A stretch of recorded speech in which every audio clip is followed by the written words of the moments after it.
How to sell items in Roblox. So let's get started. First of all, open up Roblox in your device and make sure to log into your account. Now, to actually sell in Roblox, first of all, you have to navigate to top left corner and click on this 3-line icon. From this drop-down box, click on Inventory. Now you land on this page from where you can sell your product in Roblox.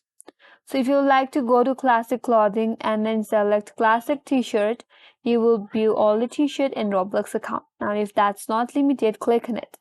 Now if you're able to sell in Roblox under this section, they will have 3-dot icon. If you click on it, they will have an option to sell it if the t-shirt is not limited.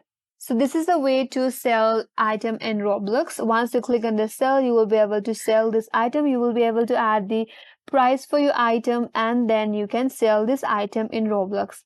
And that's all for today's video. Hope this video helps you. If you are new to our channel, make sure to like and subscribe. Thank you for watching and I will see you on the next video.